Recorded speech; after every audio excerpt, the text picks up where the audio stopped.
में, हाँ, 8 मई को WHO ने कहा कि ये डिजीज इरेडिकेट हुई। स्मॉल पॉक्स होता किससे, किस वायरस से होता है? तो वेरियोला वायरस। इसका जो पॉजिटिव एजेंट है दैट इज वेरियोला वायरस। तो कभी कभी स्मॉल पॉक्स को वेरियोला भी कहा जाता है, वेरियोला डिजीज भी कहा जाता है। और जो लास्ट नोन केस था इंडिया में, लास्ट नोन केस जो इंडिया में था, वो 24 मई 1975 को आया था, last known case small pox का। और इंडिया को डिक्लेयर कब किया गया कि India is now small pox free? 5 जुलाई 1975, 5 जुलाई 1975 को ये डिक्लेयर कर दिया गया कि अब इंडिया में स्मॉल पॉक्स का कोई केस नहीं, इंडिया स्मॉल पॉक्स फ्री है। और पूरे वर्ल्ड से 1980 में ना, मई 1980 में इराडिकेट हो चुका था अकॉर्डिंग टू WHO। इन्होंने कहा कि now अब पूरी दुनिया से स्मॉल पॉक्स जो है वो खत्म हो चुका है 1980 में। इतनी चीजें तो हैं, लेकिन थोड़ी बहुत चीजें अभी भी इसके बारे में जाननी है, क्योंकि कभी कभी जो है ना as a comparison chickenpox से कंपेयर करके इसको पूछा जाता है। अदरवाइज इसके बारे में पढ़ना बहुत ज्यादा कुछ है नहीं, क्योंकि ऑलरेडी ये क्या इरेडिकेट हो चुकी है। तो इसके कुछ क्लिनिकल फीचर्स हैं, कुछ स्पेसिफिक क्लिनिकल फीचर्स होते हैं, हर डिजीज के होते हैं, और कुछ ऐसे होते हैं जो हर डिजीज में कॉमन होते हैं। जो कॉमन फीचर्स होते हैं उनको हम एक स्पेशल टर्म है जिसको हम कहते हैं प्रोड्रोमल फीचर्स। प्रोड्रोमल फीचर्स यानी those features which appear before any characteristic finding. कोई कैरेक्टरिस्टिक क्लिनिकल फीचर उससे पहले जो फीचर्स डेवलप हो चुके होते हैं उनको कहा जाता है प्रोड्रोमल फीचर। और वो प्रोड्रोमल फीचर्स क्या क्या है? Fever, headache, vomiting and convulsions, है ना। ये ये सारे फीचर्स जो है इनको कहा जाता है प्रोड्रोमल फीचर्स। ना। अब अगर फीवर, हेडेक, वोमिटिंग और कन्वल्जन्स को आप ध्यान में रखिए, इस क्लिनिकल फीचर्स को, तो मेनिंजाइटिस के भी सेम क्लिनिकल फीचर्स होते हैं। मेनिंजाइटिस में भी आपको इसी तरीके के क्लिनिकल फीचर्स मिलेंगे। तो इससे किसी एक पर्टिकुलर डिजीज की तरफ इशारा नहीं मिलता। जब किसी एक पर्टिकुलर डिजीज की तरफ ना मिले इशारा, तो वो तमाम फीचर्स जो होते हैं उनको हम प्रोड्रोमल फीचर। अब इसके बाद जो है इसमें कुछ स्पेसिफिक फाइंडिंग आएगी। प्रोड्रोमल फीचर्स के बाद मेन फीचर आना ही आना है। और वो मेन फीचर क्या है स्मॉल पॉक्स का? अगर किसी को याद नहीं पता। रैशेस आएंगे। रैशेज आएंगे यार। चेचक का मतलब क्या है? रैश, है ना। तो रैशेज जो है इसकी सबसे बड़ी फाइंडिंग। अब इनके बाद रैशेज आते हैं, और रैशेज यूजुअली जो शुरू होते हैं after third day of the fever. Fever के तीसरे दिन, है ना, third day of the fever. Fever के तीसरे दिन जो है वो रैश निकलना शुरू होते हैं, रैश। अब ये रैशेज क्योंकि रैशेज की अलग अलग टाइप्स होती हैं, और इसको कहा जाता है क्रॉप। ये जो अलग अलग फाइंडिंग मैक्यूल, पेप्यूल, वेजाइकल्स हैं, ये बेसिकली क्या वैरायटी है किसकी? रैश की। मैक्यूल कब कहते हैं? यूजुअली जो मैक्यूल्स होते हैं दे आर फ्लैट। कैसे होते हैं? चिपटे होते हैं, not raised above the skin.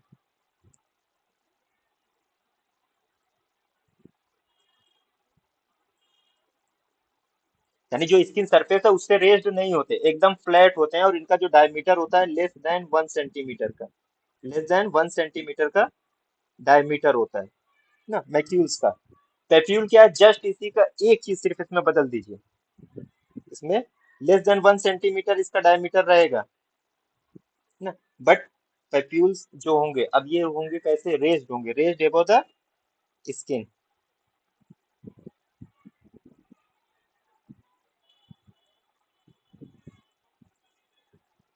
These are raised above the skin, less than 1 centimetre diameter. और अगर कोई पाल्पेट करे तो इजिली जो है वो पाल्पेट हो जाएगा, वो हो जाएगा पेप्यूल। वेजाइकल्स क्या होते हैं? आंवला, है ना। ये भी क्या होता है? ये भी छोटा सा ही होता है, elevated from the skin. But इसकी जो फाइंडिंग है वेजाइकल्स में क्या होता है? छाले को ही तो कहते हैं। स्प्लिट है ना? फिल्म। हाँ, फ्लूइड फिल्ड।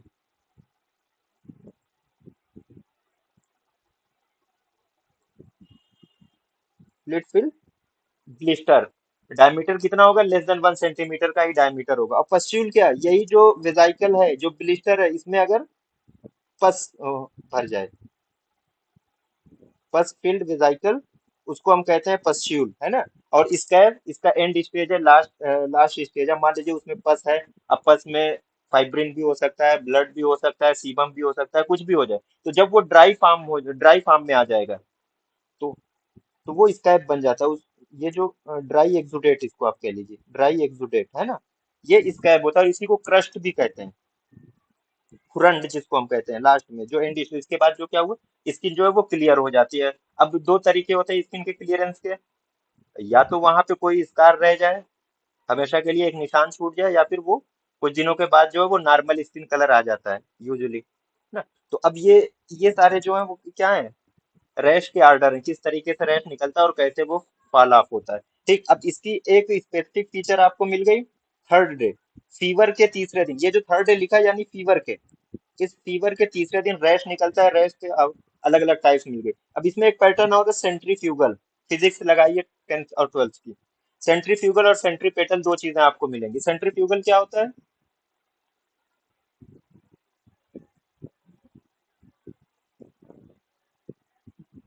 तो सेंट्रीफ्यूगल में रैशेज पहले पेरीफेरी पे निकलते हैं। हाँ, देखिए, away from center. Away from sir centre lymph से। हाँ जी, बताइए। सर लिम्फ से सेंटा पेरिफेरी पे है। हाँ, अब ये जो है ये पूरा पेरिफेरी है। अब यहाँ से आप देखिए तमाम, ये क्या है, ये मान लीजिए ये ट्रंक है, ठीक है। लिम्ब से ना, अपर लिम्ब लोअर लिम्ब, वहां से शुरुआत होती है रैशेस की, और फिर वो जाके वो सबसे ज्यादा कंसंट्रेट कहाँ पे हो जाएंगे, ट्रंक्स पे हो जाते हैं। ट्रंक्स पे सबसे ज्यादा कंसंट्रेट हो जाते हैं, सबसे ज्यादा आपको वहीं पे मिलेगा। शुरुआत होती है पेरिफेरी से, लिम्ब से, है ना।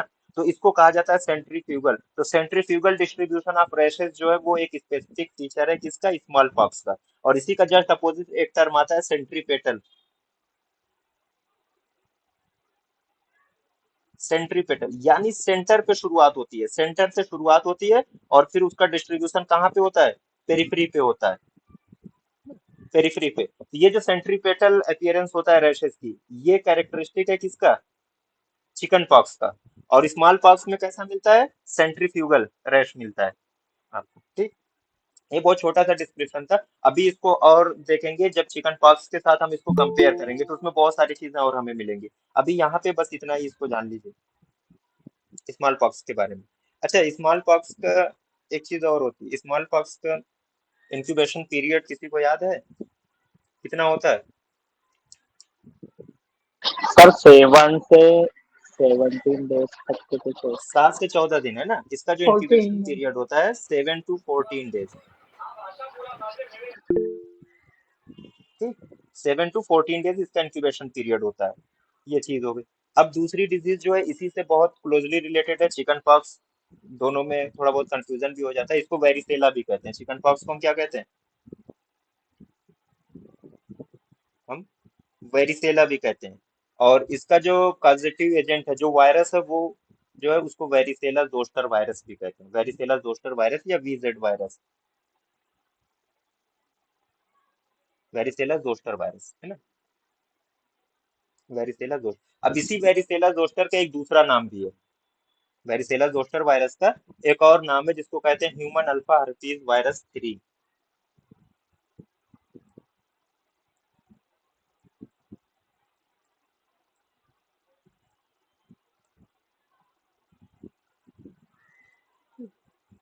ये सेकंड नेम है वेरिसेला जोस्टर वायरस का, ह्यूमन अल्फा हर्पीज वायरस 3। इसका जो मेजर किस तरीके से ये फैलता है ना, तो यूजुअली जो है इसकी जो कम्युनिकेशन है इसका चिकन पॉक्स का, यानी जो फैलना है इसको, that is due to droplet infection. इसका जो मोड ऑफ ट्रांसमिशन जिसको हम कहते हैं, मेजर मोड ऑफ ट्रांसमिशन जो होता है वो रेस्पिरेटरी है, ड्यू एयर ड्रॉपलेट से ये फैलता है, रेस्पिरेटरी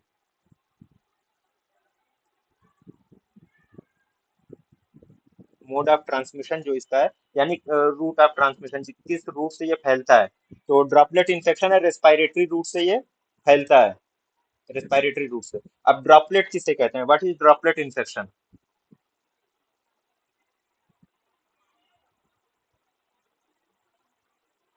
जैसे देखिए, ड्रॉपलेट इन्फेक्शन का मतलब ये है कि किसी को इन्फेक्शन हुआ है। अब बहुत सारी वजह इसमें, जैसे स्नीजिंग, किसी को छींक बहुत ज्यादा है, तो छींक में सिर्फ हवा ही नहीं निकलती, बहुत सारी स्मॉल पार्टिकल्स निकलते हैं ना। स्मॉल पार्टिकल्स कैसे होते हैं, थूक के होते हैं, या कभी कभी जो है अगर एलर्जिक राइनाइटिस है, किसी को बहुत ज्यादा छींक आ रही है, तो वाया नेजल रूट भी वहां से थोड़ा बहुत जो है निकलता रहता है। तो वो क्या है, वो ड्रॉपलेट है जो हवा में ही सस्पेंड रह जाता है। इसके अलावा कोई बोल रहा है बहुत तेज तेज, कोई बहुत जल्दी जल्दी बोलता है, तो यूजुअली जो है कभी कभी होता है ना, मुंह से झाग की तरह निकलने लगता है। तो वो क्या है, वो ड्रॉपलेट होता है, और उसी में जो है वो पॉजिटिव एजेंट रहता है। तो सामने कोई है जो सुन रहा है, हो सकता है कि उसने इनहेल कर लिया, है ना, उसने इनहेल कर लिया, तो उसमें लॉन्च कर गया वो पॉजिटिव एजेंट। तो ड्रॉपलेट इन्फेक्शन यही होता है। रेस्पिरेटरी रूट मोस्ट कॉमनली इसका है।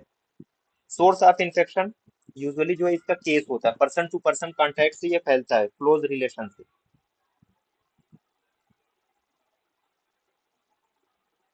पर्सन टू पर्सन, इस तरीके से ये फैलता है ना। सोर्स ऑफ इन्फेक्शन क्या है इसका, केस। अब एक टर्म आता है पीरियड ऑफ कम्युनिकेबिलिटी, या पीरियड ऑफ इन्फेक्टिविटी भी इसे कहते हैं। वो जितने भी कम्युनिकेबल डिजीज है सब में ये चीज आती रहेगी।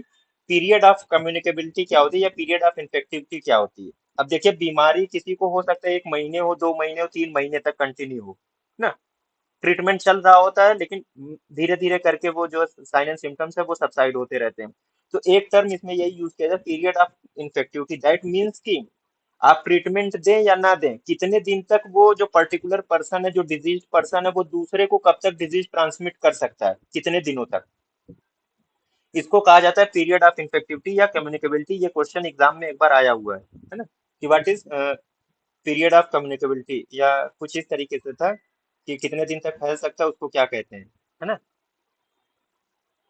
तो इसका जो पीरियड ऑफ कम्युनिकेबिलिटी है, 1 to 2 days before appearance of the rash to 4 to 5 days आफ्टर। यानी रेस्ट जब निकल गया, एक बार रेस्ट निकल गया, इसके दाने चिकन पॉक्स के निकल गए, तो दाने निकलने से 1 से 2 दिन पहले से लेके अगले 4 से 5 दिनों तक वो जो इन्फेक्टेड पर्सन है, वो हेल्दी पर्सन, ससेप्टिबल पर्सन को वो डिजीज ट्रांसमिट कर सकता है, करता रहेगा, है ना, 4 से 5 दिन रेस्ट निकलने के बाद तक। तो ये पीरियड ऑफ इन्फेक्टिविटी है, और इसी को कम्युनिकेबिलिटी पीरियड भी कहा जाता है। अब एक टर्म और आता है इसमें, सेकेंडरी अटैक रेट। इसका इंक्यूबेशन पीरियड देख लीजिएगा, वो 14 से 16 दिन है ना, 14 to 16 डेज। चिकन पॉक्स का कितना था, 7 से 14 दिन था, और सॉरी, स्मॉल पॉक्स का 7 to 14 डेज था, और चिकन पॉक्स का इंक्यूबेशन पीरियड 14 to 16 डेज है। सेकेंडरी अटैक रेट इसका है 90%। सेकेंडरी अटैक रेट क्या होता है, ये एक चीज बताई थी स्पेशल इंसिडेंस रेट में इसको, कि what is secondary attack rate. कोई एक इन्फेक्टेड पर्सन है, कोई एक, मान लीजिए इन्फेक्टेड पर्सन है, ये लेक्चर भाई साहब दे रहे हैं ना, सामने बहुत सारी क्लास में ये सुन रहे हैं, ये इतने सारे लोग हैं, ये ससेप्टिबल है। ये क्या है, ये ससेप्टिबल है, ये एक क्लोज्ड स्पेस है, क्लासरूम है, वहां पे ये कोई लेक्चर दे रहा है, सपोज दैट मैं ही दे रहा हूँ, मुझे बीमारी है कोई इन्फेक्शस नेचर की ना। अब मैं बोलूंगा, हो सकता है कि मेरे मुंह से झाग निकल रहा हो, थूक निकल रहा हो, छींक आ रही हो, तो वाया ड्रॉपलेट क्या हो रहा है, जो पॉजिटिव एजेंट है, जो डिजीज एजेंट है, वो क्या है, वो सराउंडिंग में आ गया। अब सराउंडिंग में आ गया, सामने बैठे हुए लोग हैं, दे आर ससेप्टिबल, इन्होंने उसको क्या किया, इनहेल किया, इसको इनहेल कर लिया। तो अब ये है कि यहाँ मुझे डिजीज थी, अब इतने लोगों को मैं इनके सामने लेक्चर दे रहा था, तो कितने लोगों को फर्दर जाके ये डिजीज डेवलप करेगी with in the incubation period of the disease. अब मान लीजिए टोटल कितने थे, 20 लोग थे इस क्लास में, कितने थे, 20 लोग थे प्लस वन, ये कौन था, ये मेन था इन्फेक्टेड पर्सन, ये इन्फेक्टेड पर्सन था। 20 लोग थे ससेप्टिबल थे, और इसमें से 15 लोगों को डिजीज डेवलप हो गई। अब जब सेकेंडरी अटैक रेट हम निकालते हैं, सेकेंडरी अटैक रेट, तो कितने लोगों को डिजीज हुई, 15 लोगों को। टोटल नंबर ऑफ ससेप्टिबल कितने थे, 20 लोग थे, मल्टीप्लाइड बाई 100, आप यहाँ से निकाल दीजिए। टोटल 75% सेकेंडरी अटैक रेट, यहाँ से इस तरीके से, इस एग्जाम्पल से। ओवरऑल चिकन पॉक्स का जो सेकेंडरी अटैक रेट है वो 90% है। एक चीज याद रखिएगा, सेकेंडरी अटैक रेट में कभी भी प्राइमरी केस को इंक्लूड नहीं करते। जो ऑलरेडी डिजीज्ड पर्सन है उसको कभी भी इंक्लूड नहीं करेंगे, नाइदर न्यूमरेटर में ना ही डिनोमिनेटर में, है ना, इसको एक्सक्लूड कर दिया जाता है। ठीक, तो इसका जो सेकेंडरी अटैक रेट है वो अराउंड 90% तक का इसका होता है। अब इसका जो रेस्ट का पैटर्न है वो स्मॉल पॉक्स से हमेशा डिफ्रेंशिएट किया जाता है ना, चिकन पॉक्स का, उसको अभी डिफ्रेंशिएट करेंगे। थोड़ा सा इसके क्लिनिकल फीचर्स देख लीजिए। तो इसका क्लिनिकल फीचर्स दो स्टेज में डिवाइड किया जाता है, एक तो pre eruptive stage and second is eruptive stage. तो जो प्री इरप्टिव स्टेज है, इसमें माइल्ड टू मॉडरेट ग्रेड का फीवर होता है, मैलेज होता है, बैक पेन होता है। अब ये सारी चीजें क्या, प्री इरप्टिव स्टेज का मतलब वही प्रोड्रोमल फीचर्स, प्रोड्रोमल फीचर्स है, यहाँ से कोई स्पेसिफिक फाइंडिंग नहीं मिली है। लेकिन सेकेंड स्टेज जो आता है दैट इज इरप्टिव स्टेज। अब यहाँ पे फाइंडिंग है, यहाँ पे रैश है, और इसकी जो खास पहचान भी है वो रैश ही है। जो इरप्टिव फेज स्टार्ट होता है, रैश जो किस दिन से निकलना शुरू होता है, पहली चीज, रैश उसी दिन से निकलता है जिस दिन फीवर आता है।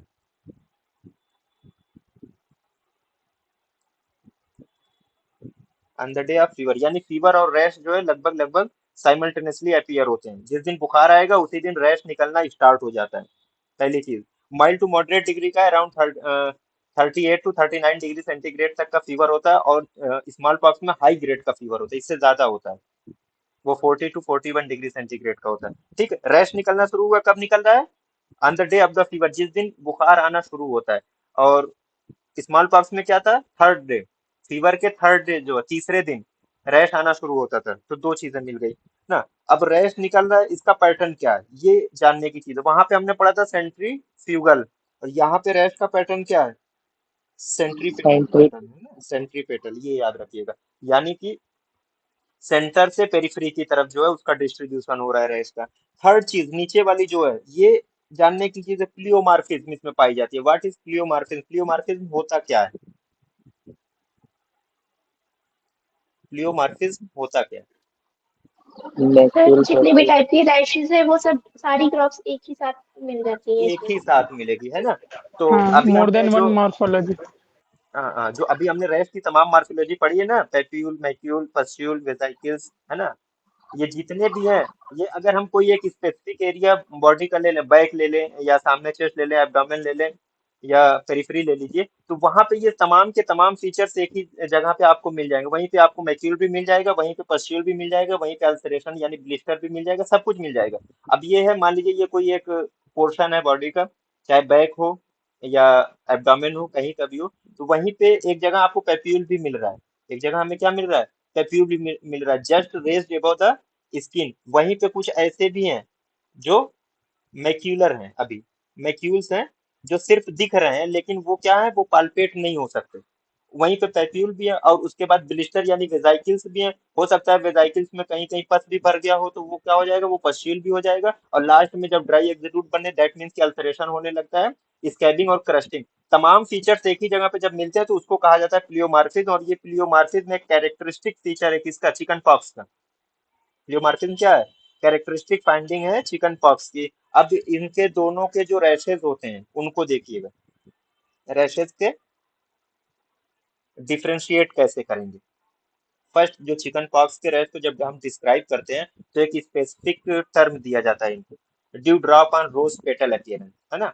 अब देखिए, ये लाइक ड्यू ड्रॉप है, अंकवी सास है, या स्विस चीज है, या बटर लाइक, ये सब नाम सिर्फ याद करने के लिए दिया जाता है, इसका कोई हकीकत से लेना देना नहीं होता, बट सिर्फ क्या है, मेमोराइज करने के लिए। तो चिकन पॉक्स का रैश जो होता है यूजुअली इसको कहा जाता है dew drop on rose petal appearance. क्यों? क्योंकि ये सुपरफिशियल होते हैं, और यूजुअली जो होता है, अगर इनमें आपको अगर ये ब्लिस्टर भी मिलेगा तो वो एकदम एक तरीके से कह लीजिए कि उसमें कोई इस तरीके का पस नहीं होता जो डार्क कलर का हो, है ना।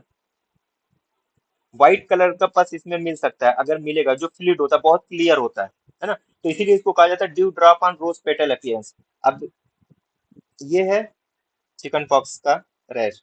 और दूसरी चीज क्या है, ये रोज पेटल है, इस पे ड्यू ड्रॉप है ना। तो देखा होगा सब लोगों ने ड्यू ड्रॉप किस तरीके की होती है, और कैसे अगर हम थोड़ा सा टिल्ट करते हैं तो वो इजिली जो फॉल ऑफ हो जाती है। अब सेम कंडीशन जो इसकी स्किन रैश में जो आती है, एक तो ये सुपरफिशियली लोकेटेड होते हैं, सुपरफिशियल एंड यूनिलॉक्यूलर। यूनिलॉक्यूलर का मतलब कहते हैं सिंगल चैम्बर, 1 BHK, है ना, सिंगल चैम्बर होता है। और जो स्मॉल पॉक्स के रैश होते हैं ये डीप सीटेड होते हैं, बिलो द एपिडर्मिस यानी डर्मिस से निकलना शुरू होते हैं स्मॉल पॉक्स के रैश। और मल्टीलॉक्यूलर, मल्टीलॉक्यूलर का मतलब ये होता है कि ये मान लीजिए रैश है, इसमें आपको इस तरीके से दो तीन चैम्बर मिल जाए, दो तीन चैम्बर अगर मिल रहा है तो वो मल्टीलॉक्यूलर हो जाता है। और यूनिलॉक्यूलर का मतलब सिंगल चैम्बर, उसमें कोई दूसरा चैम्बर नहीं है, और सुपरफिशियल होता है। तो इजिली जब ये फॉल ऑफ होता है, यानी स्कैबिंग हुई, क्रस्टिंग हुई, उसके बाद जब फॉल ऑफ होता है, तो चिकन पॉक्स का रैश जो होता है वो कभी भी जो निशान नहीं छोड़ता, कोई स्कार नहीं छोड़ता, नो स्कार। लेकिन स्मॉल पॉक्स का रैश जो होता है खत्म होने के बाद भी स्कार जो है ये हमेशा प्रेजेंट रहता है। स्मॉल पॉक्स में स्कार जो है ऑलवेज प्रेजेंट, हमेशा। क्यों? क्योंकि डीप सेटेड है ना। डर्मिस से निकल रहा है वो कभी भी वो खत्म नहीं होता। और आपको पता है एपिडर्मिस जो है वो रिप्लेस होती रहती है। तो जो सुपरफिशियल स्किन से अगर कोई रैश निकल रहा है तो वो बाद में क्या होगा, रिप्लेस हो जाएगा, नॉर्मल स्किन आ जाएगी, वहां पे कोई स्कार नहीं बचता। तो ये भी एक फाइंडिंग है, चिकन पॉक्स रैश में कोई स्कार नहीं होता, स्मॉल पॉक्स रैश में स्कार हमेशा के लिए प्रेजेंट रहता है। प्लियोमार्फिक रैश सेंट्रीपेटल डिस्ट्रीब्यूशन आपने पढ़ा, यहाँ पे नॉन प्लियोमार्फिक होता है, सेंट्रीफ्यूगल होता है स्मॉल पॉक्स का रैश, है ना। और ये सुपरफिशियल एंड यूनिलॉक्यूलर होता है, और ये डीप सीटेड एंड मल्टीलॉक्यूलर होता है। अब चिकन पॉक्स का रेस में एक चीज और है, ये एक्जिला को भी इन्वॉल्व कर लेता है, और जो फ्लेक्सर सरफेस है बॉडी के उसको भी ये इन्वॉल्व करता है। और जो स्मॉल पॉक्स रेस है ये फ्लेक्सर सरफेस को ना रख के जो एक्सटेंसर सरफेस है जहां जो प्रेशर वाले एरिया है उसको ज्यादा अफेक्ट करता है स्मॉल पॉक्स रेस। लेकिन एक्जिला स्पेयर्ड रहती है इसमें, स्मॉल पॉक्स रेस में एक्जिला इज स्पेयर्ड, यानी एक्जिला में नहीं होता इसका रेस। दूसरी चीज, अब वो चिकन पॉक्स के लिए कि ये पाम और सोल्स को कभी भी अफेक्ट नहीं करता, उसको छोड़ देता है।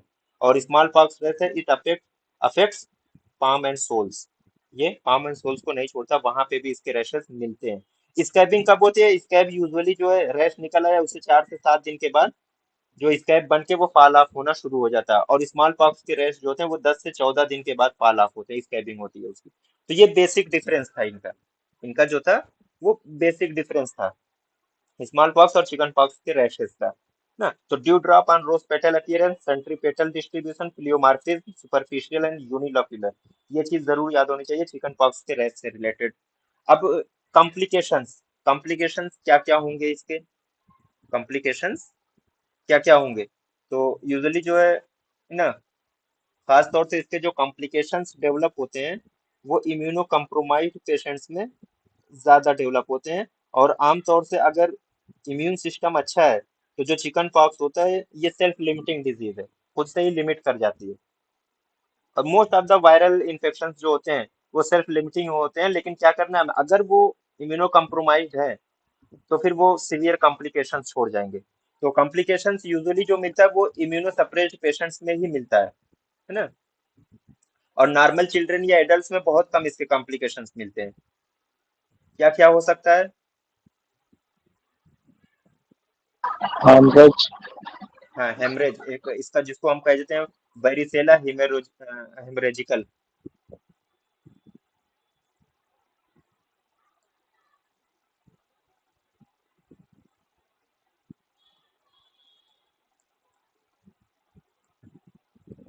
न्यूमोनिया हो सकता है इसका, एक सिम्टम ये भी है रेज सिंड्रोम। रेज सिंड्रोम क्या होता है, व्हाट इज रेज सिंड्रोम। ये बेसिकली जो है ना एक्यूट इंसेफेलोपैथी होती है, साथ में किसी एक विसरल ऑर्गन का फैटी डिजेनरेशन भी होता है इसमें।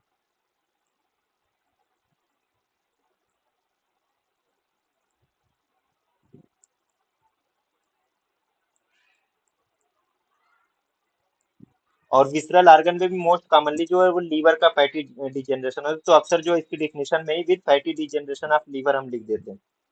लेकिन अदर जो दूसरे ऑर्गन है वहां पे भी फैटी डिजेनरेशन हो सकता है। ठीक, ये रेस सिंड्रोम है। वेरिसेला हेमोरेजिकल यानी कि हेमरेज होता है, न्यूमोनिया है ना, रेस सिंड्रोम है, या एटाक्सिया भी डेवलप हो सकता है, एटाक्सिया भी डेवलप होता है। अब जो ये वेरिसेला न्यूमोनिया है, जो ये न्यूमोनिया है हेल्दी चिल्ड्रन में तो बहुत रेयर है, लेकिन नियोनेट्स में और इम्यूनो कम्प्रोमाइज पेशेंट्स में मोस्ट कॉमन कॉम्प्लिकेशन,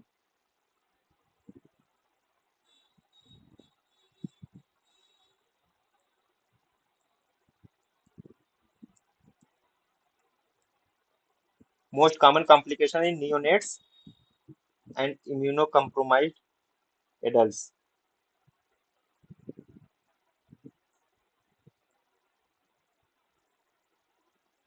ठीक, ये वेरिसेला निमोनिया इसको कहते हैं, रेस सिंड्रोम है। इसके अलावा जो है इंसेफ्लाइटिस भी हो सकती है, इंसेफ्लाइटिस भी हो सकती है ना।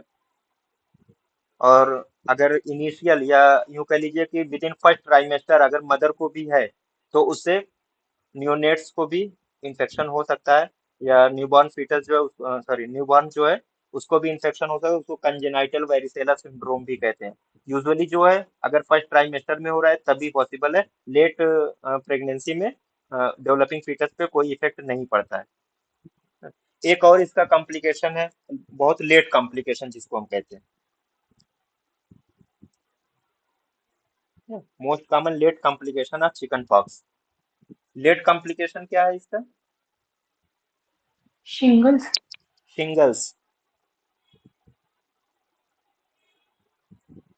का जो लेट कॉम्प्लिकेशन है वो होता क्या है, डिजीज जो है ये सेल्फ लिमिटिंग है, जो वायरस है वो सेल्फ लिमिट, मतलब डिजीज तो वो धीरे धीरे करके सही हो जाएगी, लेकिन जो वायरस है वो ह्यूमन बॉडी को, जिसको इसने इन्फेक्ट किया उसको छोड़ता नहीं है, बल्कि वो एक डार्मेंट स्टेज में चला जाता है, एक लेटेंट फेज में चला जाता है। और लेटेंट फेज में जब ये जाता है तो इसका जो रेस्टिंग, कह लीजिएगा जो रेस्टिंग प्लेस होता है जहाँ पे ये जाके रुकता है, ज्यादातर जो है ये जो क्रेनियल नर्व्स होती हैं, क्रेनियल नर्व्स होती हैं, या जो गैंग्लियन उनके होते हैं, या स्पाइनल डॉर्सल रूट गैंग्लियन है, वहीं पे ये कई सालों तक, 20 25 30 साल तक ये वहीं पे पड़े रहते हैं डार्मेंट स्टेज में। और जब over the period of time, जैसे जैसे एज बढ़ती जाती है, इम्यून सिस्टम भी धीरे धीरे कमजोर होता चला जाता है ना, तो एक वक्त आता है ओल्डर एज में, क्या है, immuno compromise state automatic develop हो जाता है। तो जब इम्यून सिस्टम कमजोर होता है तो ये फिर से रीएक्टिवेट हो जाता है। और अब की बार जब ये रीएक्टिवेट होगा तो जिस भी रूट पे होगा, जिस भी नर्व रूट पे होगा, उसी पूरी नर्व रूट के डिस्ट्रीब्यूशन को ये अफेक्ट करता है। तो यूजुअली जो सिंगल्स होता है किसी एक पर्टिकुलर फैशन में होगा। अगर मान लीजिए कोई स्पाइनल नर्व रूट है, थोरेसिक नर्व रूट है, जो किसको सप्लाई कर रही है, जो रिप्स है ना, इंटरकॉस्टल नर्व जो होती है, मान लीजिए वो अगर सप्लाई हो रही है, तो जो उसका पैटर्न है, हमारे बैक से शुरू हो रहा है, फ्रंट की तरफ आ रहा है, तो इसी एक नर्व रूट पे ये बहुत ज्यादा सीवियर पेन, बहुत सीवियर पेन होता है, पियर्सिंग नेचर का, साथ में हाई ग्रेड फीवर होता है ना, और वेजाइकल्स आपको मिलेंगे कहीं कहीं आपको, इसी नर्व रूट के डिस्ट्रीब्यूशन पे वेजाइकल्स मिलते हैं, जो क्या है, शिंगल्स ही होता है। लेट एक्टिवेशन होता है, ओल्डर एज में कॉमन है ये, कई डिकेड तक कहा जाता है, 30 साल 40 साल तक, उसके बाद कहीं जाके ये रीएक्टिवेट होता है। तो मोस्ट कॉमन लेट कॉम्प्लिकेशन इसका क्या है, चिकन पॉक्स है। नियोनेट्स में सबसे कॉमन कॉम्प्लिकेशन क्या है इसका? निमोनिया। वेरिसेला निमोनिया है।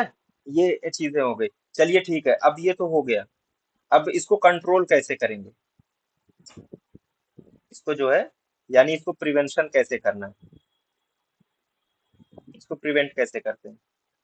एक चीज याद रखिएगा, अगर मान लीजिए क्लिनिकल स्टेज में आपको मिल गया और इसके डायग्नोसिस हो गई ये चिकन पॉक्स का रैश है, तो क्योंकि वायरल है तो एंटीवायरल थेरेपी भी चलती है इसमें। एंटीवायरल थेरेपी में कौन कौन सी जो ड्रग है वो कौन कौन सी है? Most acyclovir. कॉमन एसाइक्लोवीर है, फैनसाइक्लोवीर है, वेलासाइक्लोवीर है ना, ये सारी की सारी जो है ये एंटीवायरल है, ये ड्रग्स चलती है।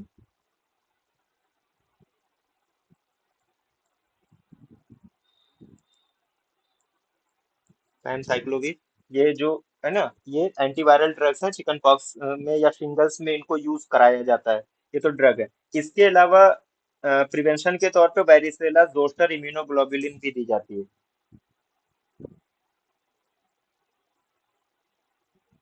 वेरिसेला जोस्टर इम्यूनोग्लोबुलिन, और ये कब, इसको देना कब है, with in 72 hours of exposure,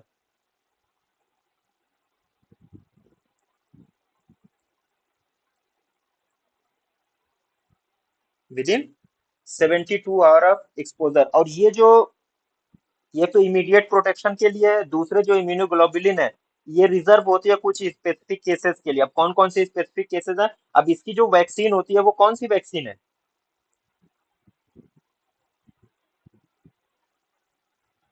okay. Live viral और वैक्सीन है ना, ओकरे। लाइव वायरल है ना, ओका स्ट्रेन यूज जी। किया जाता है। तो अब आपको, आपने पहले पढ़ रखा है कि कहाँ कहाँ ये कंट्राइंडिकेटेड होती है। Immuno compromise patient.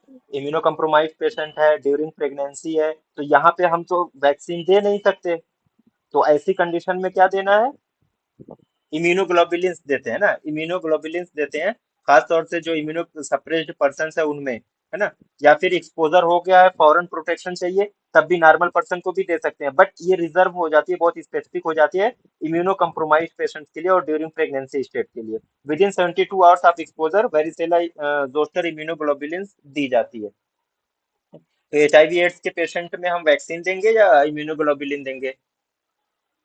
Immunoglobulin. Immunoglobulin देते हैं। और इसकी जो डोज होती है इंट्रामस्कुलर इंजेक्शन से हम इसको देते हैं 12.5 यूनिट्स पर केजी बॉडी वेट के हिसाब से देते हैं।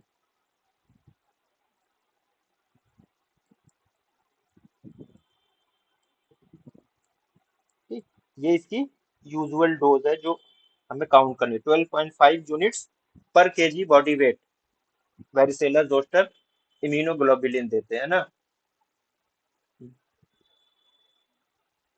और इसको रिपीट डोज में 3 हफ्ते में हम इसको रिपीटेड डोज में 625 यूनिट्स तक हम दे सकते हैं मैक्सिमम, है ना।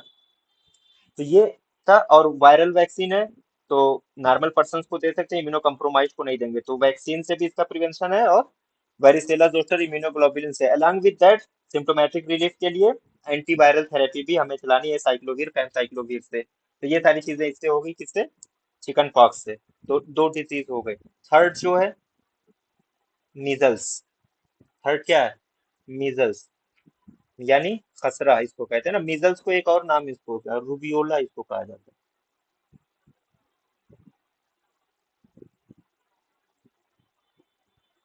और रूबेला को क्या कहा जाता है? जर्मन मीजल्स कहा जाता है ना। इसको रूबियोला कहा जाता है। मीजल्स, इसका जो पॉजिटिव एजेंट होता है, पॉजिटिव एजेंट क्या है इसका? आरएनए पैरामिक्सो आरएनए वायरस, पैरामिक्स हुआ, है ना। आरएनए इसका जो पैरामिक्स। पॉजिटिव एजेंट है that is RNA paramyxo virus.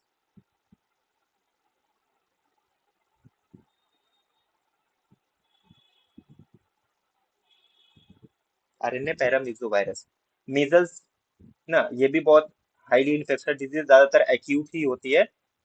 Highly infectious disease childhood की, बच्चों की सब बीमारियां हैं। और आमतौर से ये अगर कहा जाए कि दुनिया के जितने भी इलाके हैं हर जगह मीजल्स जो वो एंडेमिक है। और कहीं कहीं फिर बाद में एपिडेमिक भी हो जाता है। इसके सीजनल ट्रेंड है मीजल्स का, आपने पढ़ा होगा। इसका सीजनल ट्रेंड होता है। कौन से सीजन में मीजल्स सबसे ज्यादा फैलती है?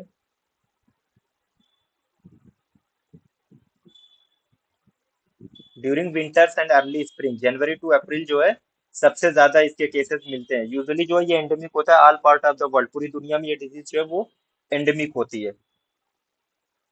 एजेंट क्या है? आरएनए पैरामिक्सो वायरस है जिससे ये डिजीज फैलती है। सोर्स ऑफ इन्फेक्शन क्या होगा इसका? इसका जो है सोर्स ऑफ इन्फेक्शन क्या होगा? सोर्स ऑफ इन्फेक्शन जो है केसेस ही होते हैं इसके।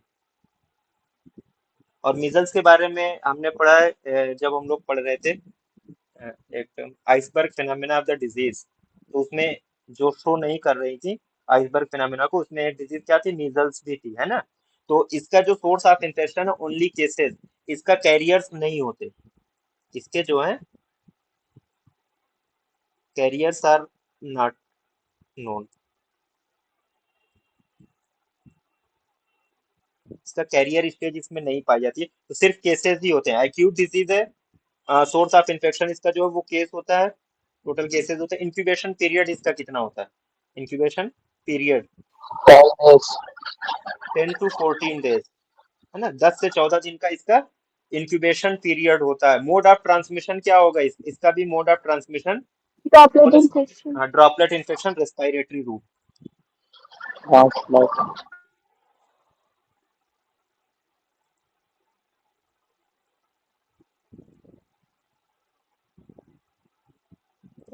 रेस्पिरेटरी रूट से फैलता है ड्रॉपलेट इन्फेक्शन, इसका जो है मोड ऑफ ट्रांसमिशन है। अब इसका भी पीरियड ऑफ कम्युनिकेबिलिटी देखिएगा। पीरियड ऑफ कम्युनिकेबिलिटी क्या होती है इसकी? 4 days before and 5 days after the appearance of rash. अब इसको मैं लिख देता हूँ।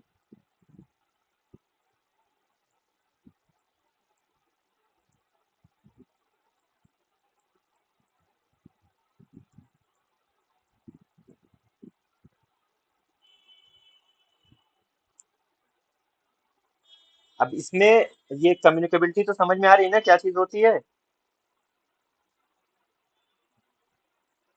इंफेक्टिविटी या कम्युनिकेबिलिटी,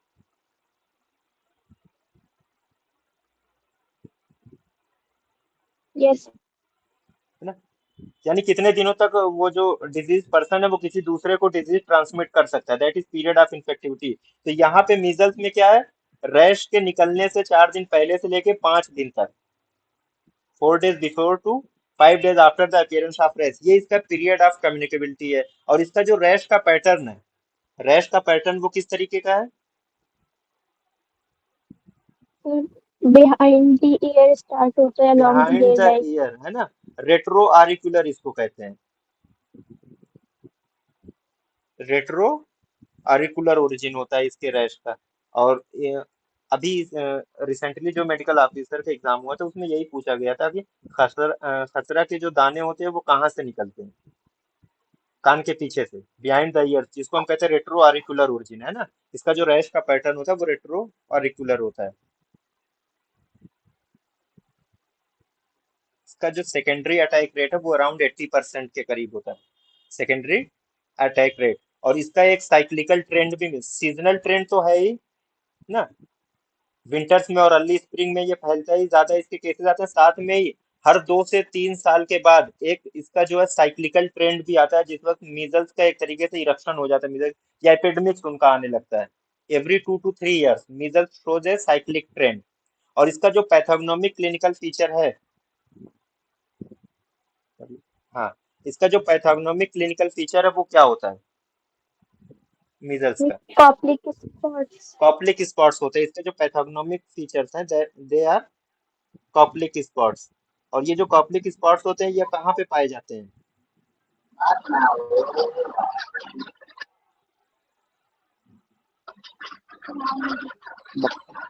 बक्कल म्यूकोजा पे पाए जाते हैं। बक्कल म्यूकोजा पे पाया जाता है कहाँ पे? Opposite lower second molar. Opposite. Lower याद रखिएगा, अपोजिट लोअर सेकेंड मोलर, ना, ये याद रखने की चीज है। लोअर लोअर सेकेंड मोलर के अपोजिट में बक्कल म्यूकोजा पे कॉप्लिक स्पॉट्स पाए जाते हैं। पैथोग्नोमिक क्लिनिकल फीचर है ये। और यंग चिल्ड्रन में इसका जो मोस्ट कॉमन कॉम्प्लिकेशन होगा यंगर चिल्ड्रन में, वो होता है ओटाइटिस मीडिया।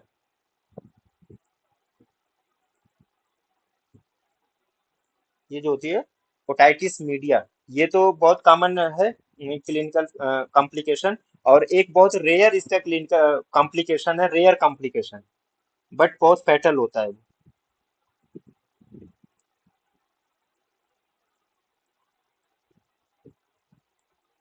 एसएसपीई, एसएसपीई क्या है? सब एक्यूट स्क्लेरोजिंग पैनिनसेफलाइटिस।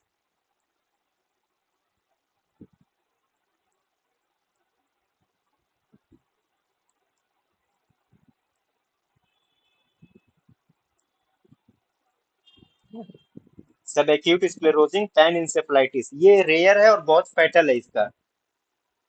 और यूजुअली बहुत लेट कॉम्प्लिकेशन है, 7 से 10 साल के बाद कहीं इनिशियल इन्फेक्शन हुआ उसके 8 साल 10 साल के बाद कहीं जाके ये कॉम्प्लिकेशन डेवलप होता है। रेयर है, एक केस कहीं पे मिलते हैं, कहीं 1 लाख केस में एसएसपी के। और जिसको हो गया उसकी डेथ होनी है ना, बहुत फैटल होता है। तो एसएसपी याद रखिएगा किसमें मिलता है? मीजल्स में मिलता है। और मीजल्स को प्रिवेंट कैसे करेंगे?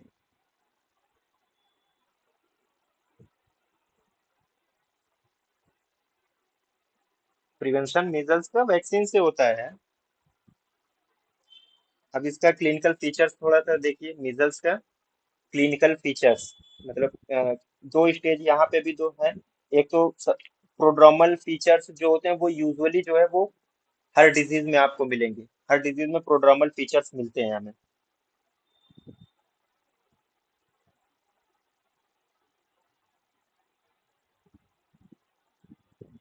जिसको हम कहते हैं प्रोड्रोमल स्टेज।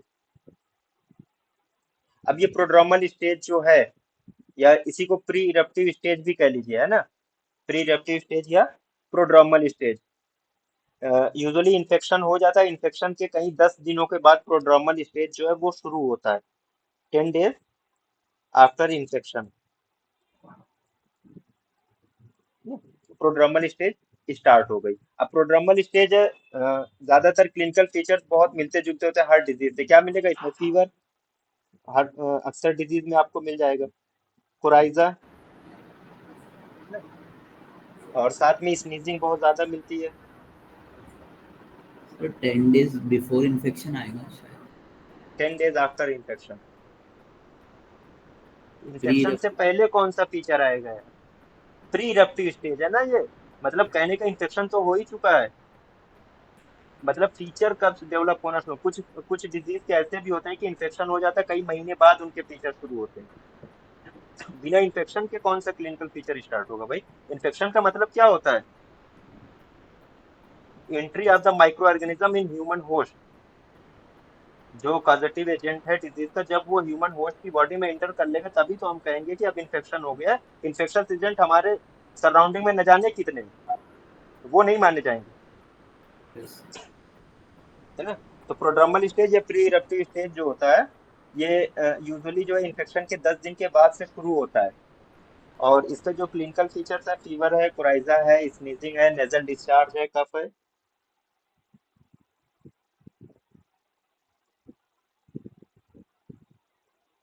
ये सारे इसके क्लिनिकल फीचर्स हैं, है ना।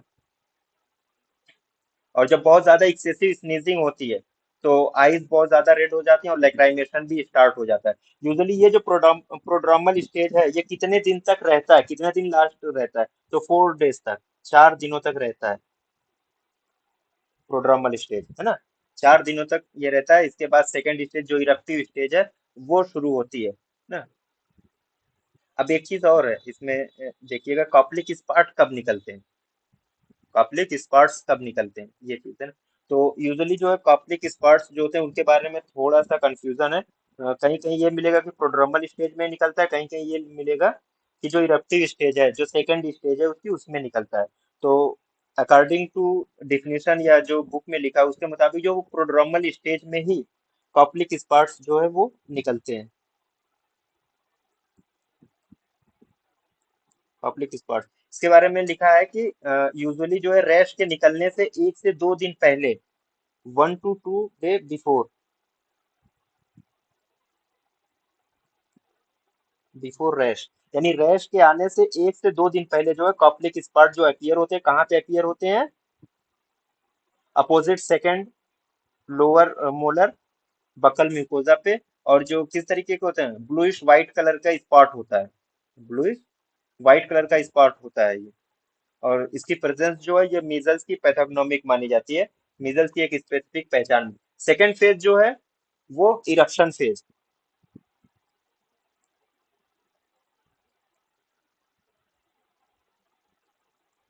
जिसमें इरप्शन होने लगते हैं, रैशेस निकलने लगते हैं, इरप्टिव फेज, है ना। ये सेकेंड स्टेज है इसकी। अब यहाँ पे एक जो हल्के लाल रंग के मैक्यूलर, यूजुअली जो होता है मैक्यूलर रैश होते हैं, मैक्यूलर होते हैं, या कहीं कहीं पे पेपिलो मैक्यूलर रैश। इसके जो रैश होते हैं यूजुअली जो है वो मैक्यूलर होते हैं, और समटाइम्स जो है वो पेपिलो मैक्यूलर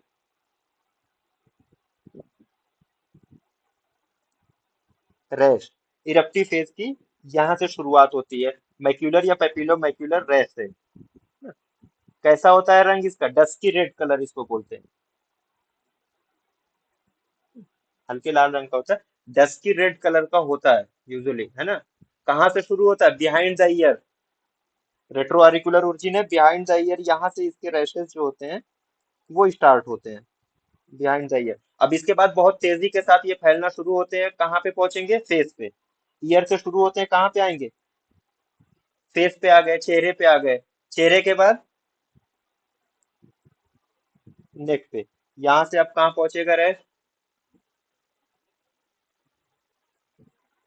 फेस एंड नेक के बाद जो आएगा कहाँ पे? ट्रंक पे आएगा, चेस्ट को लेते हुए ये ट्रंक पे आएगा, और उसके बाद जो है वो एक्सट्रीमिटीज पे आ जाता है,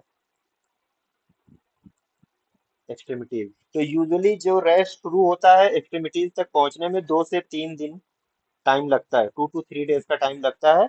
कहाँ तक पहुंचने में? लोअर लिम्स तक पहुंचने में ना। और जिस मैनर में ये रैश, देखिए ये जो मैनर बताया है, जिस मैनर में ये रैश शुरू हुआ है, इसी मैनर में ये फेड ऑफ भी होता है। कैसा? फेड ऑफ भी यहीं से होगा, पहले कान के पीछे से निकला था वहीं से ये खत्म होना भी शुरू होता है ना? जिस मैनर में निकला था उसी मैनर में ये रैश भी यूजुअली जो है खत्म होते हैं ना? ठीक। तो ये चीज हो गई इरप्टिव फेज। सेकेंड जो लास्ट जो है वो भी एक फेज मान लिया जाता है, पोस्ट मीजल स्टेज, पोस्ट मीजल स्टेज। यानी एक तरीके से जो कॉम्प्लिकेशन का स्टेज आ जाता है, पोस्ट मीजल्स स्टेज। अब यहाँ पे मीजल्स हो गई किसी को अगर मीजल्स हो गया तो क्या क्या और हो सकता है।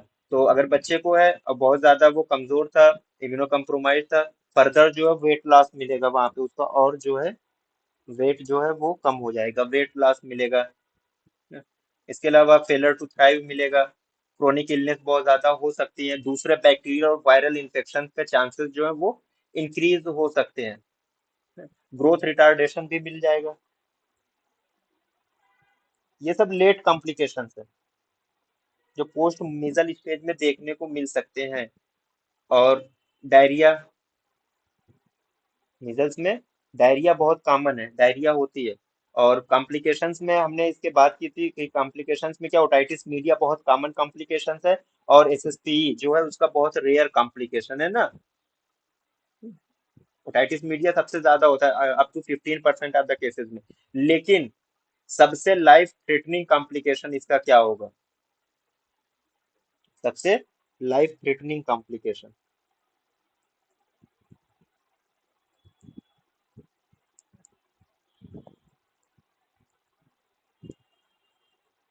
या यूं कह लीजिए most common life threatening complication of measles, ये जो होता है न्यूमोनिया।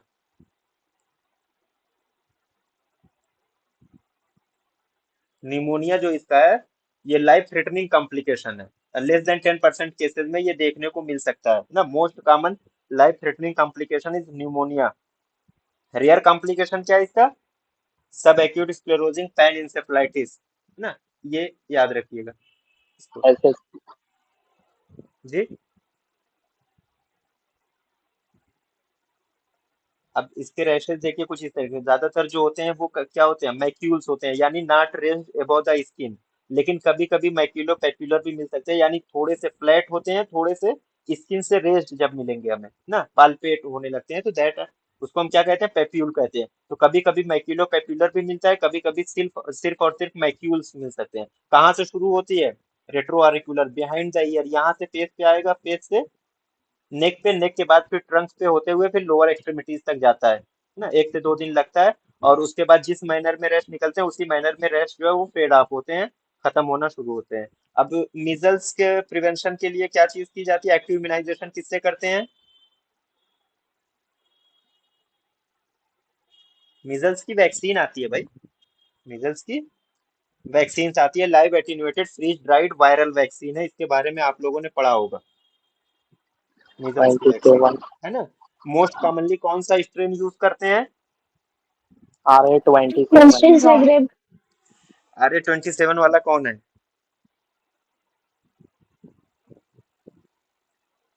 अरे यार आर से लगा है ना, RA27 जो आप पढ़ रहे हैं वो आर लगा है, रूबेला है वो, है ना। इसका जो एडमॉस्टन जैग्रेब,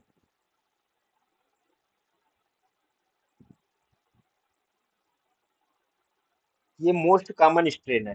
इसके अलावा भी 2 स्ट्रेन और मीजल्स के होते हैं,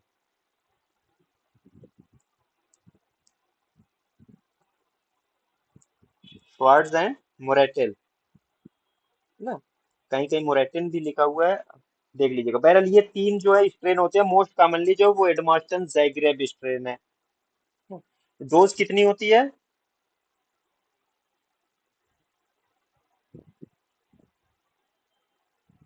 0.5 ml। साइट कहाँ पे देते हैं, फोर आर्म पे यूजुअली जो इसको दिया जाता है ना, फोर आर्म पे। रूट ऑफ एडमिनिस्ट्रेशन क्या है इसका, कोई बताए, पढ़ चुके हैं सब लोग, Subcutaneous. सबक्यूटेनियस है ना, subcutaneous. Intradermal root of administration किसका है, BCG. बीसीजी का है ना, बीसीजी क्या है, सब इंट्राडर्मल है। और मीजल्स का रूट ऑफ एडमिनिस्ट्रेशन सबक्यूटेनियस है। अब इसमें डाइल्यूएंट कौन सा यूज करते हैं, डिस्टिल वाटर। डिस्टिल्ड वाटर ना, या स्टराइल वाटर। और नॉर्मल सलाइन किस में यूज करते हैं, BCG. बीसीजी में। बीसीजी। अब दोनों ही वैक्सीन के लिए एक चीज याद, ये क्या है कि, है ना, बहुत जल्दी ये खराब हो जाती हैं, ये जो वैक्सीन होती हैं बहुत जल्दी खराब हो जाएंगे। तो एक बार जब हमने इनको डाइल्यूट कर दिया, इनके डाइल्यूएंट से हमने डाइल्यूट कर दिया, तो कितनी देर तक हमें यूज करना चाहिए? 4 hours. Up to 4 hours. 4 hours. उसके बाद इसको डिस्कार्ड कर देना अप टू 4 आवर्स। उसके बाद हम इसको डिस्कार्ड कर देंगे मीजल्स वैक्सीन को भी, है ना। तो ड्यूरेशन ऑफ प्रोटेक्शन, एक बार मीजल्स की वैक्सीन लग गई तो ये कहा जाता है कि इसका जो प्रोटेक्शन है वो लाइफ लॉन्ग चलेगा, है ना। ड्यूरेशन ऑफ प्रोटेक्शन क्या है इसका? लाइफ लॉन्ग है। अब इसका एडवर्स इवेंट क्या होता है? मीजल्स वैक्सीन का मोस्ट कॉमन साइड इफेक्ट कह लीजिए, एडवर्स इवेंट कह लीजिए, क्या होता है? लाइफ थ्रेटनिंग होता है। मीजल्स एंड एमएमआर दोनों वैक्सीन के लिए है। Sir, toxic shock syndrome. Toxic shock syndrome, है ना, ये इसका क्या है? एडवर्स इवेंट है मीजल्स वैक्सीन का। तो इतनी चीज अगर आपने याद रख ली, सिर्फ इतनी चीज जो सामने आपके दिख रही, मोर देन एनफ है मीजल्स वैक्सीन के लिए। अब मीजल्स कहा जाता है किसी बच्चे को अगर मीजल्स हो गया, तो मीजल्स होता है तो उसमें डायरिया भी होता है। मीजल्स में उसके कॉम्प्लिकेशन में क्या है? डायरिया भी है। तो मीजल्स में एक विटामिन है जिसकी बहुत कॉमनली ये माना जाता है कि इसकी डिफिशियंसी हो ही जाती है अगर किसी को Vitamin मीजल्स में। A. विटामिन ए की विटामिन सी। डिफिशियंसी होती है, ठीक, विटामिन ए की डिफिशियंसी हो जाती है मीजल्स के केस में। मीजल्स के केस में विटामिन ए की डिफिशियंसी हो जाती है। तो सीवियर मीजल्स अगर किसी को, किसी इम्यूनो कम्प्रोमाइज पेशेंट को अगर मीजल्स हो गया, वो सीवियर मीजल्स में जाता है। तो ऐसे कंडीशन में ये कहा जाता है कि जितने भी सीवियर केसेस हैं मीजल्स के, सबको विटामिन ए सप्लीमेंटेशन देना चाहिए। विटामिन ए का सप्लीमेंटेशन सबको मिलना चाहिए जहाँ पे मीजल्स से बहुत ज्यादा फर्टिलिटी हो रही है। तो कैसे देते हैं अगर मीजल्स का केस है? मीजल्स का केस है तो किस तरीके से विटामिन ए सप्लीमेंटेशन अब यहाँ पे किया जाएगा? 2 डोज दी जाती है यूजुअली, जो है 2 डोज, 2 डोजेस, है ना। 2 डोज देते हैं। अब कैसे देते हैं? एक डोज जो देते हैं वो डे 0 पे, यानी पहले दिन जो है, पहले दिन दिए। सेकेंड डोज जो देते हैं वो डे 1 पे देते हैं। कब दिया हमने? डे 1 पे, यानी यूं कह लीजिए 25 आवर्स अपार्ट दोनों डोज को हमें देना है ना। अब इसको यूनिट में देते हैं तो 50,000 यूनिट देते हैं कब? जब बच्चा जो है 6 महीने से कम का हो।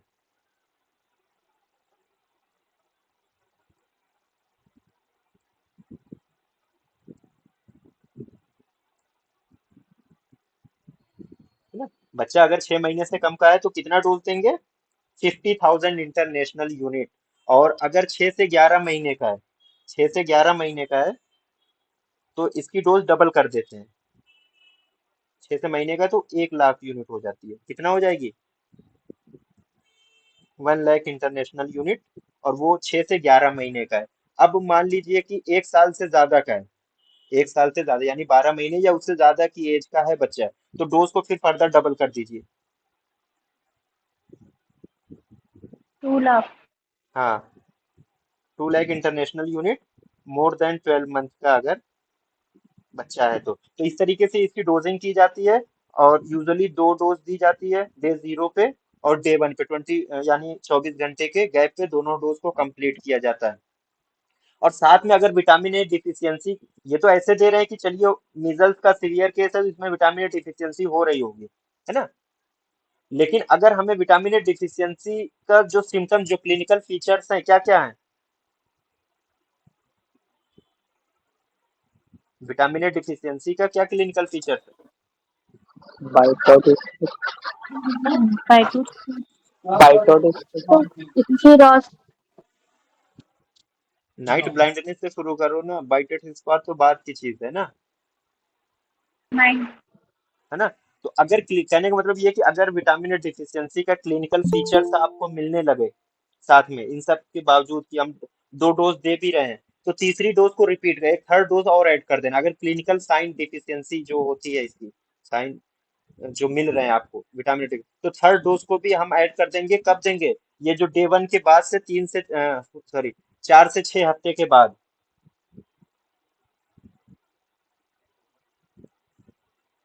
4 to 6 वीक लेटर, है ना। 4 से 6 हफ्ते के बाद थर्ड डोज भी ऐड कर देंगे अगर clinical sign vitamin D deficiency की प्रेजेंट है, मिल रही है तो ये देते हैं। इतनी चीजें हो गई। अब एक चीज और इसी से रिलेटेड, एक WHO का मीजल्स एलिमिनेशन स्ट्रेटजी आई थी, सिर्फ नाम याद रखिएगा।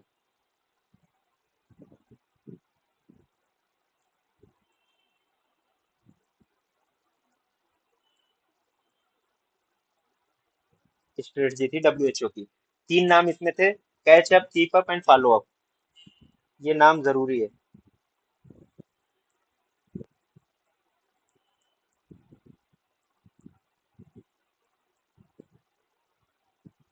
ठीक है, ये डब्ल्यूएचओ की मीजल्स एलिमिनेशन स्ट्रेटजी थी। Catch up, keep up and follow up, ये तीन नाम दिए थे। कैच अप में क्या था, ये था कि जो एक पूरे नेशन वाइड वैक्सीनेशन कैंपेन चलाया जाए। कैच अप में था कि नेशन वाइड वैक्सीनेशन कैंपेन चलाया जाए। जितने भी बच्चे हैं 9 महीने से लेके 14 साल तक के, कितने, 9 month to 14 years age group के जितने भी बच्चे हैं सबको टारगेट किया जाए। चाहे उन्होंने, जो अगर 14 साल का बच्चा है, भले 9 महीने की एज पे इसने मीजल्स वैक्सीन ली होगी, उसको छोड़ दिया जाए। अब उसको काउंट नहीं करना है। इस स्ट्रेटजी में पहले से वैक्सीनेट था या नहीं था उससे मतलब नहीं है। लेकिन 9 महीने से लेके 14 साल तक के जितने भी बच्चे मिल रहे हैं सबको एक डोज देनी ही देनी थी। किसकी, मीजल्स वैक्सीन की। ये कैच अप में आया था, ये कैच अप में था। दूसरा था कीप अप। कीप अप का मतलब ये था कि जो रूटीन इम्यूनाइजेशन हो रहा है, रूटीन वैक्सीनेशन जो हो रहा है वो होते रहना चाहिए। जितने भी हो रहे थे उसको मोर देन 95% तक हमें वैक्सीनेशन जो रखना है। जो रूटीन वैक्सीनेशन था कब हो रहा था, 9 मंथ की एज पे जो हो रहा था वो था कीप अप में। एंड फॉलो अप में क्या था,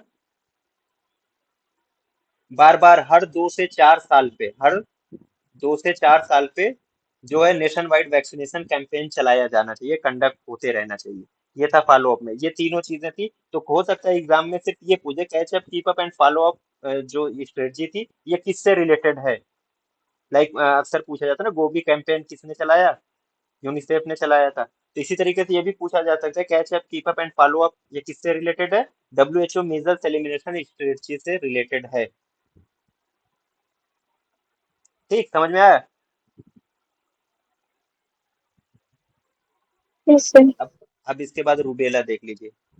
रूबेला, रूबेला के बारे में, ये भी जो है बहुत खतरनाक डिजीज है। और खास तौर से अगर during pregnancy, first trimester of pregnancy अगर ये ट्रांसमिट हो जाए मदर टू फीटस, तो बहुत हाई रेट के, जैसे स्टिल बर्थ भी हो सकता है, या इवन ये करिए कंजेनाइटल मालफॉर्मेशन बहुत कॉमन हो जाते हैं, जिसको हम कंजेनाइटल रूबेला सिंड्रोम भी कहते हैं ना। इसी को कहा जाता है जर्मन मीजल्स।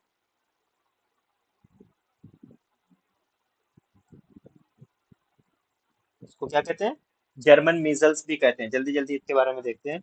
कॉजेटिव एजेंट क्या है इसका, आरएनए वायरस है, टोगा वायरस फैमिली का। इसका जो कॉजेटिव एजेंट है that is an RNA virus of toga virus family. Exact नाम इसका नहीं दिया गया है। इंक्यूबेशन पीरियड जो इसका 2 to 3 वीक्स होता है, लेकिन ऑन एवरेज जो है वो 18 दिन माना जाता है।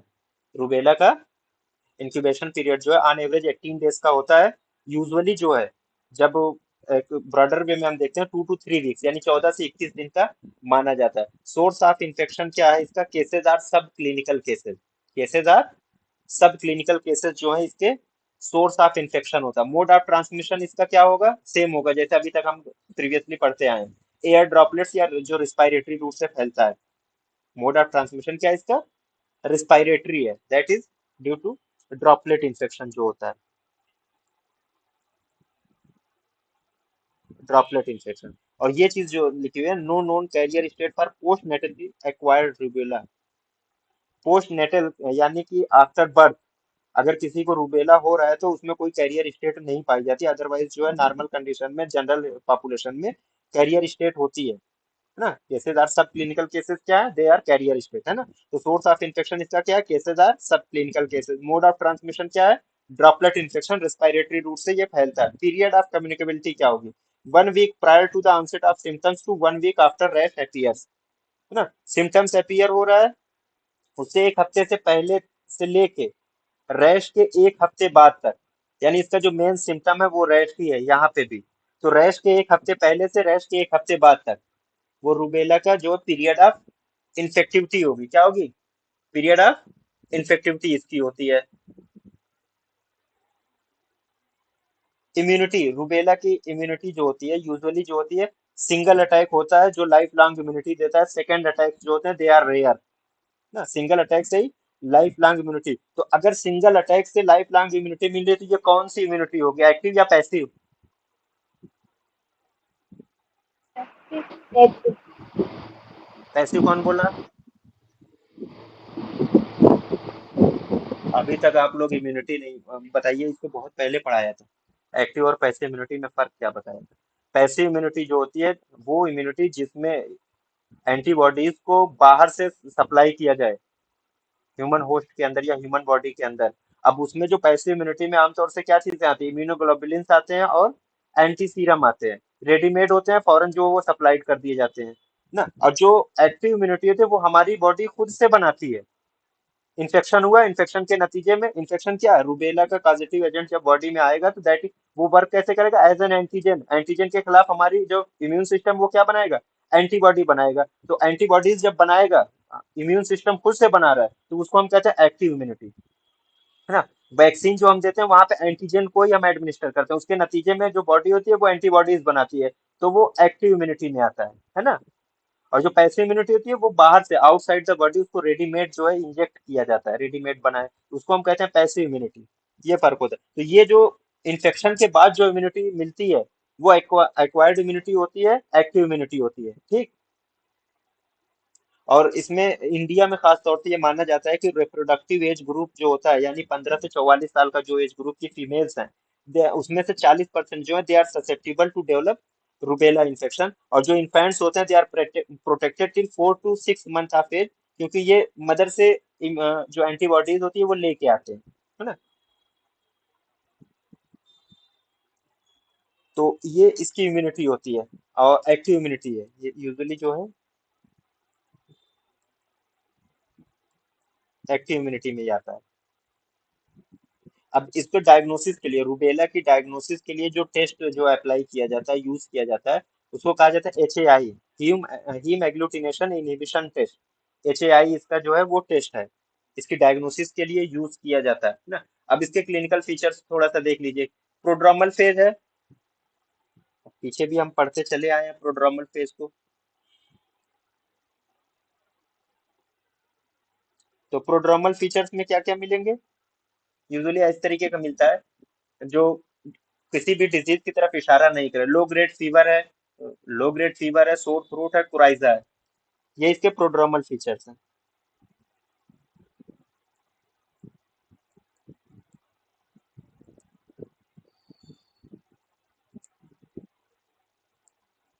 लो ग्रेड फीवर है ना, कुराइजा, सोर थ्रोट, लो ग्रेड, ये इसके प्रोड्रोमल फीचर्स हैं। और यूजुअली जो होते हैं ये बहुत माइल्ड होते हैं, ये बहुत माइल्ड होते हैं और बहुत ज्यादा इसकी सिग्निफिकेंस नहीं होती है। अब सेकेंड स्टेज जो इसकी होती है वो होती है लिम्फ एडिनोपैथी की।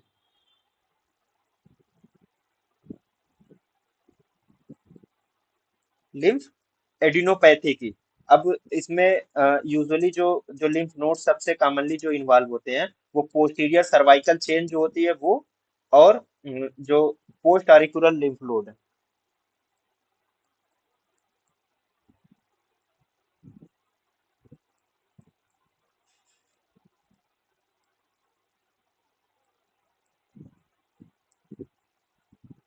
ये दो जो है स्पेसिफिक है, पोस्ट ऑरिकुलर लिम्फ नोड यानी कान के पीछे के जो लिम्फ नोड है वो, और पोस्टीरियर सर्वाइकल चैन में जो लिम्फ नोड्स होते हैं ना, वो जो है स्वेल कर जाते हैं, है ना, वो पाल्पेट होने लगते हैं।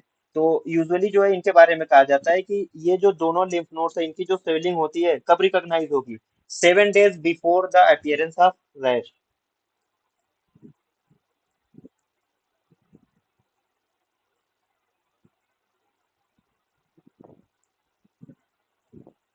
7 days before appearance of rash. लेकिन ये कोई पैथोग्नोमिक नहीं है, ये कोई पैथोग्नोमिक फीचर नहीं है ना। रूबेला के बहुत सारे ऐसे भी केसेस है जहां पे लिम्फेडिनोपैथी नहीं मिलती है, तो ये बहुत ज्यादा पैथोग्नोमिक नहीं होता। थर्ड स्टेज जो है वो कौन सी स्टेज इसकी आएगी, वो रैश की स्टेज आएगी। थर्ड स्टेज जो शुरू होता है वो किसका होता है, वो रैश का होता है ना। और यूजुअली जो होता है, अभी तक हमने प्रोड्रमल फेज पढ़ा या लिम्फेडिनोपैथी पढ़ा, इससे बहुत ज्यादा फीचर्स नहीं, आप कंक्लूजन पे नहीं पहुंच सकते कि इसको रूबेला है। तो जो इसका जो पहला इंडिकेशन होता है डिजीज का बच्चों में, वो अक्सर जो है वो रैश को ही माना जाता है। सबसे पहले रैश कहाँ पे निकलता है, फेस पे। स्टार्टिंग कहाँ से हो रही है, चेहरे से हो रही है, फेस से हो रही है। और ये जो रैश निकलता है कब निकलना शुरू होता है, 24 hours after prodromal stage.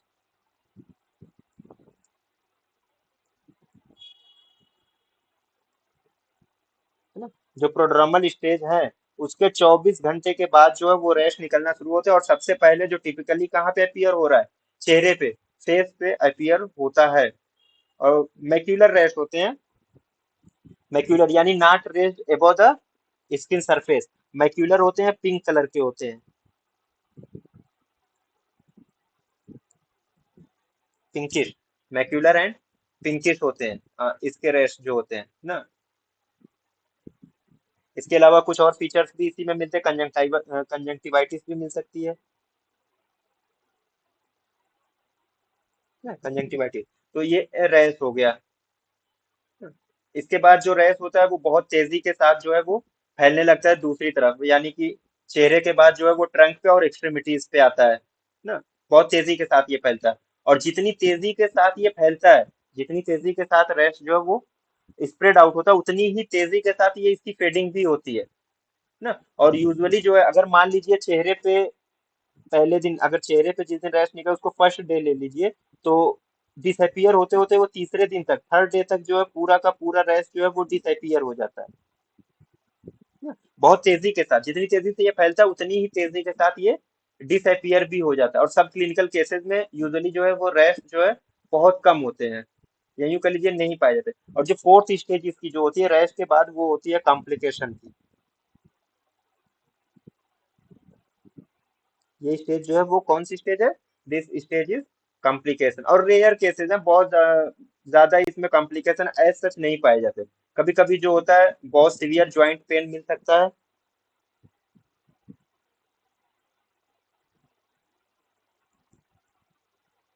Severe joint pain मिल सकता है, थ्रम्बोसाइटोपेनिक परप्यूरा ये भी मिलता है।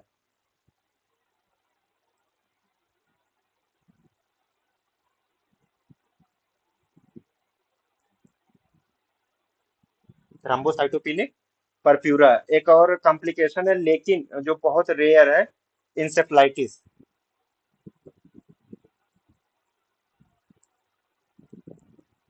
Encephalitis is very rare. ठीक, अब आइए इसका जो कॉम्प्लिकेशन है, congenital rubella syndrome.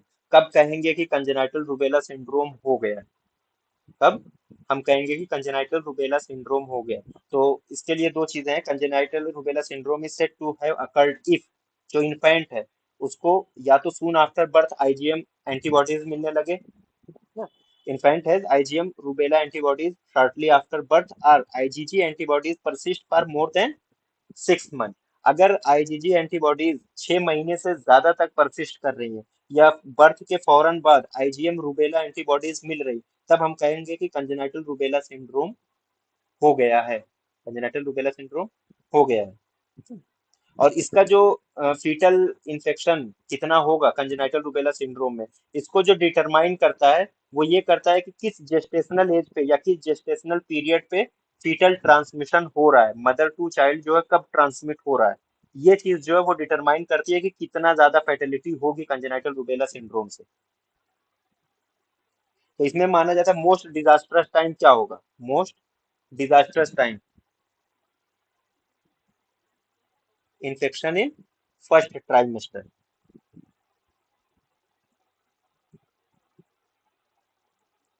First trimester पे अगर इन्फेक्शन हो गया तो इसको मानते हैं कि ये सबसे ज्यादा डिजास्टर टाइम, इस वक्त जो है सबसे ज्यादा जो है कंजेनाइटल माल फॉर्मेशन हो सकते हैं, है ना। तो मोस्ट डिजास्टर टाइम जो मानी गई वो फर्स्ट ट्राइमेस्टर की मानी जाती है। अब इसमें एक चीज और मिलती है, स्किन लीजन। अब अगर ये देखिए, एबॉर्शन और स्टिल बर्थ ये बहुत कॉमन है। अगर फर्स्ट ट्राइमेस्टर में इंफेक्शन जो है वो स्प्रेड कर जाता है फ्रॉम मदर टू चाइल्ड ना। स्किन लीजन की एक खास चीज क्या है कि एक स्पेसिफिक स्किन लीजन मिलता है कंजेनाइटल रूबेला सिंड्रोम में बच्चों को, और उसको कहा जाता है ब्लूबेरी मफिन लीजन। कौन सा लीजन?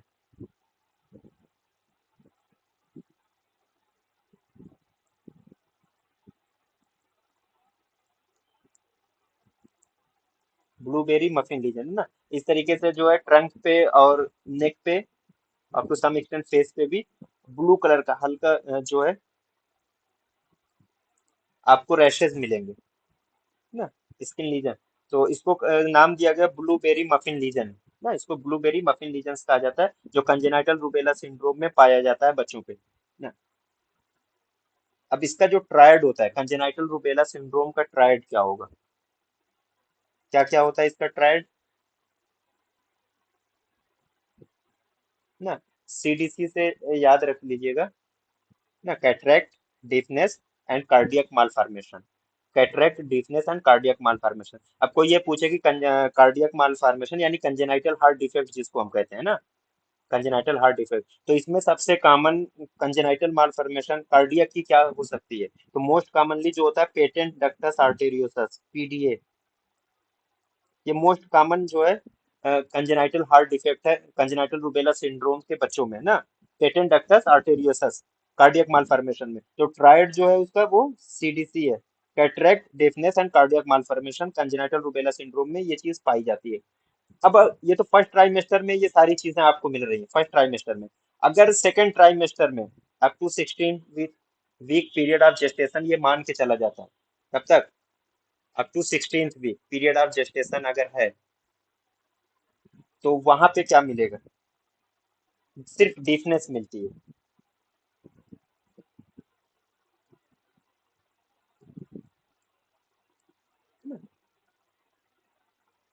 अगर सेकंड ट्राइमेस्टर में यानी early part of the second trimester जिसको कहा जाता है, up to 16th week of period of gestation, वहां पे सिर्फ वीकनेस हो सकती है अगर इन्फेक्शन अब ट्रांसमिट हो रहा है मदर टू चाइल्ड। और इसके बाद after 16 weeks period of gestation कोई मेजर एबनॉर्मलिटी नहीं होती है ना। तो फर्स्ट ट्राइमेस्टर सबसे खतरनाक टाइम होता है, वहां पे आपको तमाम फीचर्स मिल जाएंगे कंजेनाइटल मालफॉर्मेशन के, कैटरेक्ट, डेफनेस, कार्डियक मालफॉर्मेशन, उसमें भी पीडीए सबसे कॉमन है। और उसके बाद सेकंड ट्राइमेस्टर में सिर्फ डीफनेस मिलती है, और 16 वीक्स 16 हफ्ते के बाद से फिर कोई मेजर एबनॉर्मलिटी इसमें नहीं होती है। अब इसकी रूबेला की वैक्सीन देखिएगा, रूबेला की वैक्सीन क्या है, लाइव या किल्ड, रूबेला की वैक्सीन कैसी है,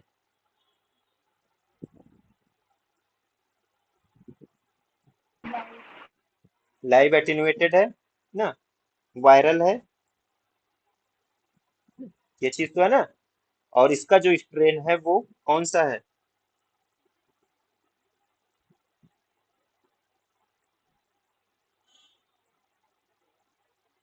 RA27/3। तो आर से याद रखिए ना, जो स्ट्रेन है अगर RA है तो वो रूबेला वैक्सीन के लिए वो स्ट्रेन है ना, RA27/3।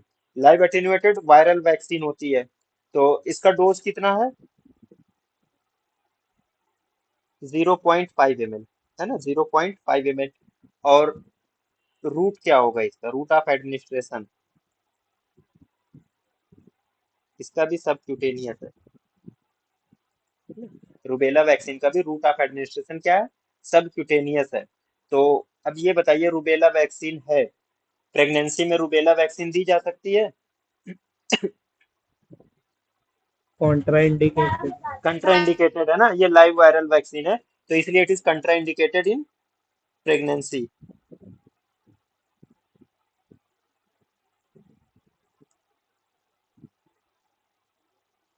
कंट्रा indicated in pregnancy. और अगर किसी फीमेल को रूबेला की वैक्सीन एडमिनिस्टर की गई है, if female is vaccinated for rubella, तब क्या एडवाइस देंगे आप,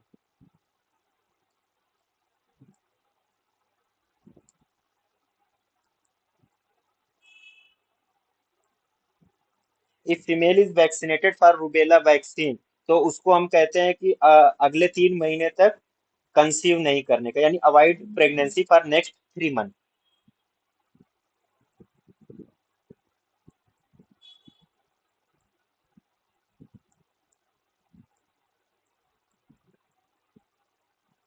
ठीक, अगले 3 महीने तक उसे प्रेगनेंसी को डिले करने के लिए कहते हैं, avoid pregnancy for next 3 month if female is vaccinated for rubella vaccine. अब कुछ प्रायोरिटी ग्रुप्स हैं इंडिया में रूबेला वैक्सीनेशन से रिलेटेड ना, तो जो फर्स्ट प्रायोरिटी है वो रिप्रोडक्टिव एज ग्रुप की फीमेल्स की, क्योंकि पहले ही मैंने बताया था कि इंडिया में 40% जो रिप्रोडक्टिव एज ग्रुप की फीमेल्स है they are susceptible to rubella. तो इसलिए जो फर्स्ट प्रायोरिटी ग्रुप आता है वो रिप्रोडक्टिव एज ग्रुप फीमेल्स का है ना, 15 से 49 साल का। सेकंड प्रायोरिटी जो है 1 से 14 साल के बच्चे, और जो थर्ड प्रायोरिटी जो रूटीन यूनिवर्सल इम्यूनाइजेशन होता है एमएमआर वैक्सीन से, है ना, एमएमआर वैक्सीन से जो रूटीन यूनिवर्सल इम्यूनाइजेशन है, third priority routine universal immunisation for all children aged 1। तो ये इस तरीके से प्रायोरिटी ग्रुप है। तो इसमें जो याद रखने की चीज है, फर्स्ट प्रायोरिटी किसको, आमतौर पर जब हम वैक्सीन की बात करते हैं